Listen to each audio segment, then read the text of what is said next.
అందరికీ నమస్కారం. ముఖ్యంగా ముస్లిం సోదరులందరికీ రంజాన్ మాస శుభాకాంక్షలు. ఈ మధ్య రాష్ట్రంలో ఒక ఫేక్ ప్రచారం జరుగుతుంది.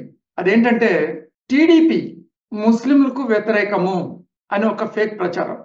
టీడీపీ ఎప్పుడు ముస్లింలకు వ్యతిరేకం కాదు. రాష్ట్రంలో ఉన్నటువంటి పరిస్థితులను బట్టి బీజేపీతో అలయన్స్ చేసుకున్నప్పటికీ టీడీపీ ముస్లింస్కి ఏం చేసింది? ఒక్కసారి మీకు తెలిసినప్పటికీ ఈ ఫేక్ ప్రచారాలను ఎవరు కూడా దయచేసి నమ్మొద్దని చెప్పేసి మీ దృష్టికి తీసుకొస్తున్నాను. ప్రతి ఒక్కరు విమర్శ చేయొచ్చు. విమర్శ కోసమే కాకుండా అభివృద్ధి కోసం ఉన్నప్పుడు ఎవరి పైన అయితే మనం విమర్శ చేస్తున్నామో న్యాయం చేసినట్లు అవుతుంది. ఒకసారి మనం గతంలోకి వెళ్తే 2014 తెలుగుదేశం ప్రభుత్వం హయాంలో రాష్ట్ర విభజన జరిగిన సమయంలో కూడా సంక్షోభంలో కూడా సంక్షేమాన్ని అందించినటువంటి ఘనత తెలుగుదేశం పార్టీది.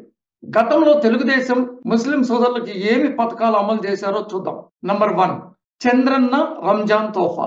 రంజాన్ పండుగను సంతోషంగా చేసుకోవాలనే ఒక ఆకాంక్షతో చంద్రన్న 11.3 లక్షల కుటుంబాలకి 65.36 కోట్లతో ఇచ్చిన తోఫా రంజాన్ తోఫా. నంబర్ 2, ఇమాంలకు మౌజన్లకు గౌరవ వేతనం 2017-18 బడ్జెట్లో 840.25 కోట్ల కేటాయింపు చేసిన ప్రభుత్వం మన తెలుగుదేశం ప్రభుత్వం.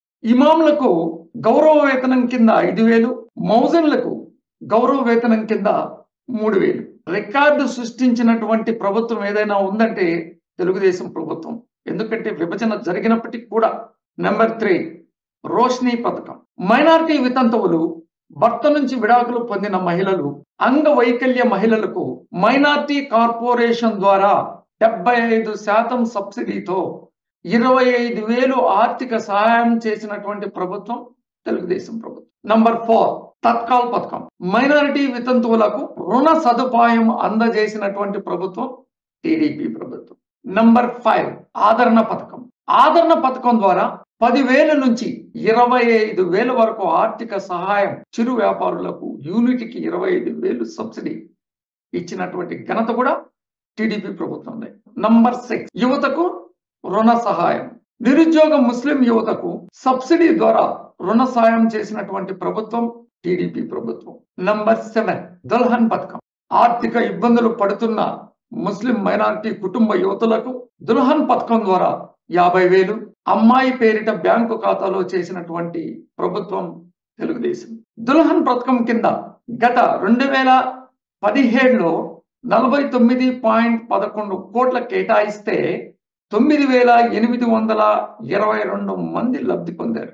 అయితే 2018లో 60 కోట్లు కేటాయించారు. దీంతో 12,000 మంది ముస్లిం వధువులు లబ్ధి పొందారు. నంబర్ 8, మైనార్టీలకు ఫీజు రియంబర్స్మెంట్. 2016-17లో ఫీజు రియంబర్స్మెంట్ కింద 203.45 కోట్లు, మెయింటెనెన్స్ ఫీజ్ కింద 44.69 కోట్లు ఇస్తే 1,08,322 మంది విద్యార్థులు లబ్ధి పొందారు. అదేవిధంగా 2017-18లో ఫీజు రియంబర్స్మెంట్ కు 225 కోట్లు, మెయింటెనెన్స్ ఫీజ్ కింద 60 కోట్లు కేటాయించినటువంటి ఘనత కూడా తెలుగుదేశం ప్రభుత్వం. నంబర్ 9, దుకాన్ మకాన్ పథకం.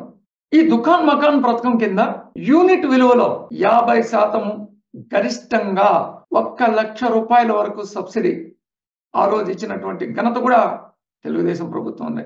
నంబర్ 10, మైనార్టీలకు ఎన్టీఆర్ విద్యోన్నతి. ఈ పథకం ద్వారా మైనార్టీ విద్యార్థులు విదేశాలకు వెళ్లి చదువుకోవడానికి ఒక్కొక్కరికి 10 లక్షలు సాయం అందించినటువంటి ఘనత కూడా టీడీపీదే. దీనివల్ల 567 మంది ముస్లిం యువతీ యువకుల్ని ప్రపంచంలో అన్ని దేశాలకు విద్యాభ్యాసం కోసం పంపించినటువంటి ఘనత కూడా టీడీపీ ప్రభుత్వం ఉంది. నెంబర్ 11, హజ్ యాత్ర. గతంలో హజ్ యాత్రకు వెళ్ళాలంటే ముంబై మీదుగా వెళ్ళేవారు. దీనిని గమనించినటువంటి టీడీపీ ప్రభుత్వం హైదరాబాద్ లో హజ్ హౌస్ కట్టి అక్కడి నుంచే హజ్ యాత్రకు వెళ్ళడానికి ప్రత్యేక విమాన సర్వీసులు నడిపించింది. ముస్లిం సోదరులకు పవిత్ర మక్కా యాత్రకు ప్రభుత్వం నుండి ఆర్థిక సహాయం కూడా అందించినటువంటి ఘనత టీడీపీ ప్రభుత్వం. రాష్ట్ర విభజన తర్వాత కడపలో హజ్ హౌస్ నిర్మాణానికి 12 కోట్లు, విజయవాడలో హజ్ హౌస్ నిర్మాణానికి 11 కోట్లు మంజూరు చేసినటువంటి ఘనత కూడా టీడీపీ ప్రభుత్వం ఉంది. నంబర్ 12 ఉర్దూ భాషాభివృద్ధి. సమైకాంధ్రలో ఎన్డీఏ కూటమిలో భాగస్వామిగా ఉన్నప్పుడే హైదరాబాద్ లో కేంద్రీయ ఉర్దూ విశ్వవిద్యాలయం ఏర్పాటు చేసింది ఎవరు? తెలుగుదేశం ప్రభుత్వం. విభజన తర్వాత కర్నూలులో ఉర్దూ విశ్వవిద్యాలయం ఏర్పాటు చేసింది ఎవరు? టీడీపీ ప్రభుత్వం. 2014లో ఏపీలోని 13 జిల్లాలో ఉర్దూని 2వ భాషగా ప్రకటించినటువంటి ప్రభుత్వం ఏది? టీడీపీ ప్రభుత్వం. ఉర్దూ భాష అభివృద్ధికి 20 కోట్లు కేటాయింపు చేసిన ప్రభుత్వం కూడా తెలుగుదేశం ప్రభుత్వం. నంబర్ 13 ఇకపోతే మైనారిటీ సంక్షేమం. గతంలో మైనారిటీ కార్పొరేషన్ తీసుకొచ్చింది ఎవరు? స్వర్గీయ అన్న నందమూరి తారక రామారావు గారు. విభజన తర్వాత ఏడాదికి సగటున 80 కోట్లు, 5 ఏళ్లలో 400 కోట్లు వ్యయం చేసిన ప్రభుత్వం తెలుగుదేశం ప్రభుత్వం. అసలు మైనారిటీ కమిషన్ తీసుకొచ్చింది ఎవరంటే తెలుగుదేశం ప్రభుత్వం. మైనారిటీల మనోభావాలను టీడీపీ గౌరవించిందే కాబట్టి 225 షాదీఖానాలు, 316 దర్గాల మరమ్మతులకు, 1385 మసీదుల నిర్మాణానికి, 43 కబరస్థానాలకు, 65 ఈద్గాలకు, 164 ముస్లిం ప్రార్థనా మందిరాలకు నిర్మాణానికి విడుదల చేసినటువంటి ప్రభుత్వం కూడా టీడీపీని. టీడీపీ ఎప్పుడు కూడా హరిజన, గిరిజన, బలహీన, బడుగు, మైనారిటీ వర్గాల సామాజిక వేదిక తప్ప వీళ్ళని ఎప్పుడు కూడా చిన్న చూపు చూసేటటువంటి పరిస్థితి లేదు. ప్రతి ఒక్కరు కూడా టీడీపీ వైపునే ఉన్నారు. టీడీపీ అభివృద్ధికి మారిపోయారు కాబట్టి ఎవరు ఏ విధంగా అభివృద్ధి చేశారు, ఎవరు చేయలేదనేది ప్రజలకే వదిలేస్తున్నాను. Thank you very much.